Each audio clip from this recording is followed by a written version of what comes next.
ഇപ്പോഴത്തെ പുതിയ ട്രെൻഡാണ് എല്ലാവർക്കും. ആ പള്ളിയിൽ ഇല്ലാത്തൊരു മജ്ലിസ് ഇവിടെ തുടങ്ങണം, ഇവിടെ ഇല്ലാത്ത, അങ്ങനെ പുതിയ ഉള്ളതിൻ്റെ നിലനിർത്താൻ മനുഷ്യന്മാർക്ക് കഴിയുന്നില്ല. നമ്മൾ ചെയ്യേണ്ട കാര്യം എന്ന് പറഞ്ഞാൽ നബി സല്ലല്ലാഹു അലൈഹി വസല്ലം തങ്ങളോടുള്ള മഹബ്ബത്തിന്റെ ഏറ്റവും പ്രധാനപ്പെട്ട അടയാളം ഇമാമിങ്ങൾ രേഖപ്പെടുത്തി അത്തഖല്ലുഖു ബി അഖ്ലാഖിൻ നബി സല്ലല്ലാഹു അലൈഹി വസല്ലം, റസൂലുള്ളാഹിന്റെ ആ സ്വഭാവം നമ്മുടെ ജീവിതത്തിന്റെ ഭാഗമാക്കുക.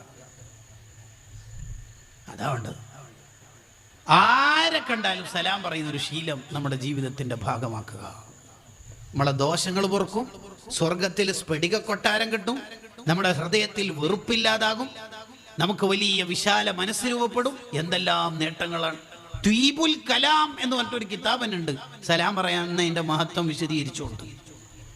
ഇമാം സയ്യിദ് സംഹൂദി തങ്ങളുടെ റളിയല്ലാഹു അൻഹു. അപ്പൊ നമ്മളൊക്കെ ആ ഒരു ശീലത്തിലേക്ക് വരണം. വഴിയിൽ നിന്ന് ആരെ കണ്ടാലും സലാം പറയണം. വിദേഹത്തുകാരോട് സലാം പറയരുത്. അന്യ സ്ത്രീ ആണെങ്കിൽ അവരോട് സലാം പറയരുത്, അന്യ പുരുഷനോട് പറയരുത്, പറയാൻ പാടില്ല. അല്ലാത്തവരോടൊക്കെ നമ്മൾ സലാം പറയണം. നമ്മൾ വഴിയിലൂടെ യാത്ര ചെയ്യുമ്പോൾ വഴിയോട് കുറെ കടപ്പാടുണ്ട്. അതെന്താ? ഒന്ന് ഖദ്ദുൽ ബസർ, ഹറാമൊന്നും നോക്കരുത്. ഒരു ബൈക്ക് യാത്രക്കാരൻ, ഒരു ട്രെയിൻ യാത്രക്കാരൻ, അല്ലെങ്കിൽ ഒരു കാർ യാത്രക്കാരൻ, വഴിയോട് കടപ്പാട് എന്താണുള്ളത്? ഖദ്ദുൽ ബസർ, ഹറാമൊന്നും നോക്കാൻ പാടില്ല.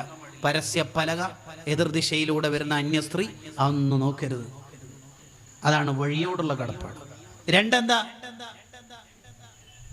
അംറും ബിൽ മഅറൂഫ് വനഹ്യുൻ അനിൽ മുൻകർ. അവിടെ എന്തെങ്കിലും തെറ്റ് നടക്കുന്നുണ്ടെങ്കിൽ തിരുത്താൻ പറ്റുന്ന ഒരു സാഹചര്യം ഉണ്ടെങ്കിൽ നമ്മൾ തിരുത്തണം. തിരുത്താൻ പറ്റുന്ന സാഹചര്യം ആണെങ്കിൽ തിരുത്തണം. നമ്മൾ ഒരു അബദ്ധവും ചെയ്യാൻ പാടില്ല. നബി സല്ലല്ലാഹു അലൈഹി വസല്ലം പറഞ്ഞല്ലോ, അഅ്തു ത്വരീഖ ഹഖ്ഖഹ്, വഴിയോടുള്ള കടപ്പാട് മുഴുവനും നിർവഹിക്കണം. അപ്പോൾ ഒരാൾക്ക് നബി സല്ലല്ലാഹു അലൈഹി വസല്ലം തങ്ങളോട് ഇഷ്ടമുണ്ടെങ്കിൽ നാട്ടുകാർക്ക് മുഴുവനും ശല്യാകുന്ന രീതിയിൽ അയാൾ ഹോണടിക്കൂല.